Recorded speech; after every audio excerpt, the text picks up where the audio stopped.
काय मोकळं पाणी सोडलं फरक वाटला का नाही? हा नक्की. हा झालंय काम पुरतं. किती सेटिंग आहे? शेंड्याच काढायचं. हा ते वरचं आहे का नाही ते पूर्ण वाढायचं. ते नाही त्याच्या पुढचं ते शेंड्याच आहे ते समोरचं काढायचं. हा ते काढायचं तसलं थिनिंग मध्ये पूर्ण काढून टाकायचं. फक्त जे मेन काढीचं फळ आहे का नाही तेवढं राहू द्यायचं. आपल्याला आतली फळं पण 100-150 आहे ते त्या हिशोबाने ठेवायचा माल.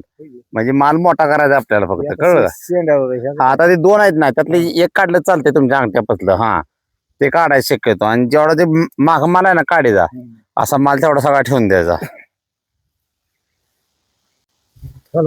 हा मोजा की.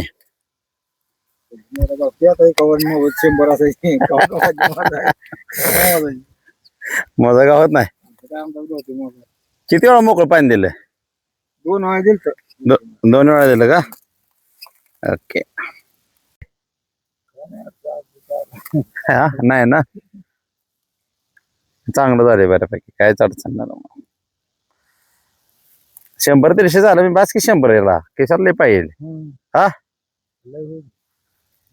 मित्रांनो आपण जो स्प्रे लोकांना देतोय हा त्याचा रिझल्ट आहे. बघू शकता की स्वराज टेक्नॉलॉजीच्या माध्यमातून आपण आज इंदापूर आजोती या गावात आहे. तर हे 4 ते 5 वर्षाची बाग आहे. ज्योतिर्लिंग ॲग्रो एजन्सी यांच्या माध्यमातून हा प्लॉट आपण पूर्णपणे सक्सेस करून घेतलेला आहे.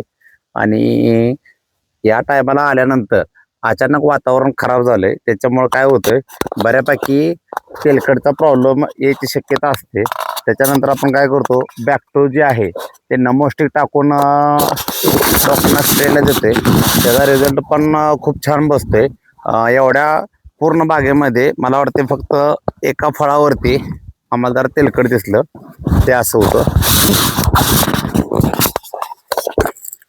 हे तेलकट आहे. फक्त एका फळावरती भेटल्यानंतर त्याला बॅक्टोचा आता स्प्रे दिलेला आहे. आणि 100% तेलकट थांबणारच आहे. कारण आपण बॅक्टोचं 4 दिवसाच्या अंतरावर 2 स्प्रे देतोय. आणि नमोशी टाकून द्यायचं आहे. त्याच्यामुळे रिझल्ट तुम्हाला 100% भेटून जातोय. धन्यवाद.